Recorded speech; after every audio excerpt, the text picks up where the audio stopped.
Friends எல்லாருக்கும் வணக்கம் and welcome back to my channel. இன்றைக்கி வந்து நம்ம என்ன பார்க்க போகிறோம் அப்படின்னு பார்த்தீங்கன்னா, வெள்ளியை வந்து நம்ம தங்கமாக வந்து மாற்ற முடியுமா அப்படின்றத உங்கள் கூட வந்து நான் ஷேர் பண்ணிக்கிறேன். ஸோ இது வந்து என்னோடய பர்சனலான ஐடியா.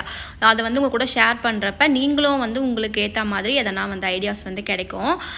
நம்ம எப்போவுமே வந்து எப்படி பார்க்கணும், தொலைதூர பார்வையை வந்து நம்ம எப்படி பார்க்கணுன்னா, கம்மியான முதலீட்டில் வந்து அதிகமான லாபம் வந்து பார்க்க முடியும். ஸோ இப்படி தான் வந்து கோல்டும் வந்து அந்த காலத்தில் வந்து 1000 ரூபாய்க்கு விற்றுச்சு, 2000 ரூபாய்க்கு விற்றுச்சு, ஒரு கிராம் நம்மளால் வந்து வாங்க முடியல அப்படின்ற மாதிரி எல்லாம் வந்து யோசிச்சு வச்சுருப்போம். பட் வந்து இப்போ கோல்டு விலை வந்து போகிறத பார்த்திங்கன்னா இது வந்து சாத்தியமே இல்லாத ஒரு விஷயன்ற மாதிரி தான் தோணிட்டு இருக்குது. பட் வந்து இன்றைக்கி நம்ம வந்து தங்கத்துக்கு பதிலாக வெள்ளியை வந்து சேமித்து வைக்கலாம். ஸோ வெள்ளியை வந்து அதிகமான குவான்டிட்டி வந்து சேமித்து வைக்கும்போது அதுக்கு பதிலாக வந்து இன்றைக்கி வந்து பார்த்திங்கன்னா 122 ரூபா, சாரி நான் 2 நாளைக்கு முன்னாடி பார்த்தேன், 122 ரூபா வந்து போயிட்டு இருந்தது. அதே மாதிரி அதில் வந்து நீங்கள் ஒரு கிராமுக்கு வந்து ஒரு 20 ரூபா வந்து நம்மளுக்கு அதிகமாக கிடைச்சாலும் 10 கிராம் நீங்கள் எக்ஸ்ட்ரா எடுக்கும்போது நம்மளுக்கு 200 ரூபா லாபம் கிடைக்கும். சரிங்களா? ஸோ இந்த மாதிரி நீங்கள் வந்து பிளான் பண்ணிக்கோங்க. அந்த கோல்டை வந்து மாற்றி நீங்கள் வந்து சில்வரை வந்து மாற்றி நீங்கள் கோல்டு ஜுவல்லாகவும் எடுத்துக்கலாம். அப்படி இல்லைனா ரீசேல் வேல்யூ பண்ணிவிட்டு நீங்கள் அதுக்கான பைசாவும் வந்து வாங்கிக்கலாம். ஸோ இது வந்து செமையான சூப்பரான ஐடியாவாக இருக்கும். நீங்கள் ஒரு கிராமுக்கு பதிலாக நீங்கள் வந்து பெரிய பெரிய கிராம்ஸ் வந்து எடுக்க முடியும். ஸோ 10 கிராமு, 20 கிராமு, 50 கிராமு, இல்லைனா வந்து என்னால் ஒரு பாரே வந்து வெள்ளியோட ஒரு பாரே வந்து வாங்கி வைக்க முடியும்.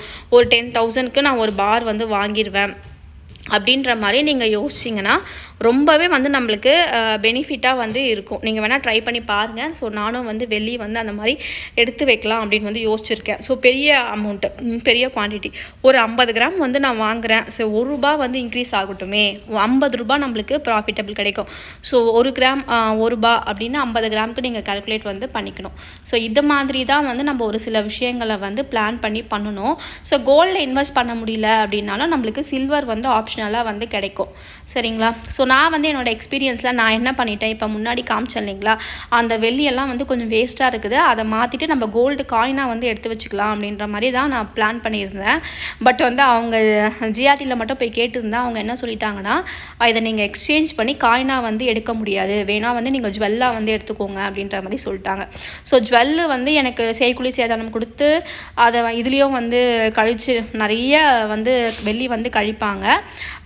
அதனால் வந்து அதை கழிச்சிட்டு திருப்பியும் வந்து எனக்கு இதில் செய்கூலி சேதாரம் வந்து கொடுத்து வாங்கிறது எனக்கு ரொம்ப நஷ்டமாக வந்து தெரிஞ்சுது. அதனால் சைலண்ட்டாக நான் வந்து அந்த நகையெல்லாம் வந்து எடுத்துகிட்டு வந்துட்டேன். ஸோ ஃப்யூச்சரில் எனக்கு எதனா நகை தேவைப்படும் போது நான் வந்து அப்போ வெள்ளியை வந்து ரீசேல் பண்ணிக்கலாம் அப்படின்ற மாதிரி யோசிச்சிட்டேன். சரிங்களா? ஸோ இப்போதைக்கு வந்து நான் அப்போ பார்க்கும் பொழுதே 72 ரூபா 82 ரூபா வந்து வெள்ளி வந்து போயிருந்தது. இப்போ வந்து பார்த்திங்கன்னா 120 ரூபா பக்கம் போகுது. ஸோ ஆக்சுவலாக வந்து 3 மாதத்துலேயே இவ்வளோ வந்து எனக்கு பெனிஃபிட் வந்து கிடச்சிது வெள்ளியில். ஸோ இந்த மாதிரியான ஒரு சில விஷயங்கள் எல்லாம் வந்து நீங்கள் பார்த்து நீங்கள் பண்ணும் பொழுது நம்மளுக்கு வெளியில் கூட நம்ம நிறைய வந்து லாபம் வந்து பார்த்துக்கலாம். ஸோ நீங்கள் வந்து தங்கத்தில் தான் வந்து நீங்கள் லாபம் பார்க்கணும் அப்படின்ற ஐடியாவே கிடையாது. நீங்கள் வெளியில் கூட இந்த மாதிரி எக்ஸ்சேஞ்ச் பண்ணி நீங்கள் வாங்கிக்கலாம். சரிங்களா ஃப்ரெண்ட்ஸ்? எனக்கு வந்து பர்சனலாக வெள்ளி வந்து இன்வெஸ்ட்மெண்ட் பர்பஸ்க்காக நான் இன்னும் வந்து நான் வாங்கி வைக்கல. சப்போஸ் நான் வெள்ளியை வந்து வாங்கி வைக்கிறேன் அப்படின்னா விர்ச்சுவலாக வந்து வாங்க மாட்டேன். விர்ச்சுவலானா நான் வந்து என்னோடய கையில் வந்து இருக்கிற மாதிரி தான் வந்து பார்ப்பேன். விர்ச்சுவல்னால் வந்து கோல்டு சீட்டாவோ இல்லை வந்து டிஜி கோல்டாவோ இதெல்லாம் வந்து விர்ச்சுவல், நம்மளால் வந்து அந்த டச்சு ஃபீல் பண்ண முடியாது. அது வந்து ஏதோ ஒரு இடத்துல வந்து விர்ச்சுவல் மார்க்கெட்டிங் தான் இப்போ நிறைய வந்து போயிட்டுருக்குது. ஸோ விர்ச்சுவல் மார்க்கெட்டிங்கில் எனக்கு இன்ட்ரெஸ்ட்டாக அப்படின்னு கேட்டிங்கன்னா இல்லை, எனக்கு வந்து நம்பகத்தனமாக வந்து எதுவுமே வந்து தெரியல. பட் வந்து எனக்கு தேவையும் படலை. அதனால் நான் விர்ச்சுவல் மார்க்கெட்டிங்குள்ளே போக மாட்டேன். எப்படி இருந்தாலும் வந்து நான் போனோமா, கேஷை கொடுத்தோமா, நம்மளுக்கான கோல்டை வந்து வாங்கிட்டு வந்தோமா அப்படின்ற மாதிரி தான் நான் இருப்பேன். இந்த மாதிரி பண்ணும்பொழுது நம்மளுக்கு வந்து ஒரு கான்ஃபிடென்ட் இருக்கும். நம்ம கையில் வந்து கோல்டாவோ சில்வராகவோ நம்ம கையில் வந்து இருந்துரும். பார்த்துக்கோங்க.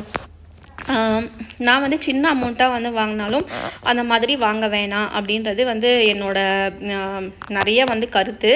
ஏன்னா அதை வந்து நம்ம விர்ச்சுவலாக வந்து பண்ணும்பொழுது அவங்க வந்து ஒரு இன்வெஸ்ட்மெண்ட்டுக்கு போட்டு அதை வந்து அவங்களுக்கு வந்து நம்மளுக்கு வட்டி மாதிரி வட்டி கால்குலேஷன் சம்திங் மாதிரி தருவாங்க. ஸோ இப்போ வந்து ரீசெண்டாக வந்து நிறைய கடைகள், ஒரு சில கடைகள் வந்து பேர் வந்து நான் சொல்ல விரும்பலை, ரொம்ப வந்து அப்படி இப்படின்னு போயிட்டு இருந்தது. பட் நிறைய பிரான்ச்சஸும் வந்து சடனாக பார்த்திங்கன்னா 200 கோடி ரூபாய் வந்து நம்மளோட மணியை வந்து இழந்துட்டு ரீசெண்டாக வந்து பார்த்திங்கன்னா ஒரு 1.5 வருஷத்துக்கு முன்னாடி நான் சொல்வேன். அந்த மாதிரியாக நடக்குது. யார்கிட்ட என்ன ப்ராஃபிட்டை, அவங்க என்ன முதலீடு பண்ணி அவங்களுக்கு எப்படி ப்ராஃபிட் வருது அப்படின்றது நம்மளுக்கு தெரியாது. அதனால் எந்த நேரத்தில் வேணால் எப்படி வேணால் நடக்கலாம். ஸோ ரொட்டேஷன் பர்பஸில் தான் அவங்க வந்து எல்லாமே வந்து நம்மளுக்கு கொடுப்பாங்க. சம்டைம்ஸ் வந்து கொடுக்காமையும் அவங்களுக்கு வந்து பெனிஃபிட் இல்லைன்னா எந்த கடைக்கு வேணால் எந்த டைம் வேணால் எது வேணால் நடக்கலாம். ஸோ அதனால் கோல்டு வந்து நம்ம கையில் ப்ராஃபிட்டபுளாக இருந்துச்சு, நம்ம கையில் இருந்துச்சுன்னா நம்ம எதனா ரொட்டேஷன் பண்ணிக்கலாம். ஸோ எதுக்கு நம்ம மற்றவங்ககிட்ட கொடுக்கணும் அப்படின்ற ஒரே காரணத்துக்காக தான் நான் இன்னும் கோல்டில் வந்து இன்வெஸ்ட் பண்ணாமல் இருக்கேன். ஸோ வெள்ளியும் வந்து நான் வாங்க போகிறேன் அப்படின்னா எனக்கு தேவையான இதெல்லாம் இருக்குது, ப்ரொவிஷன்ஸ்லாமே இருக்குது. இதுக்கப்புறம் நான் வாங்கினேன்னா வெளியில் வந்து காயின் தான் வந்து வாங்குவேன். ஸோ வாங்கிட்டு நான் உங்கள் கூட வந்து ஷேர் பண்ணுறேன். Until stay with me Hema. By.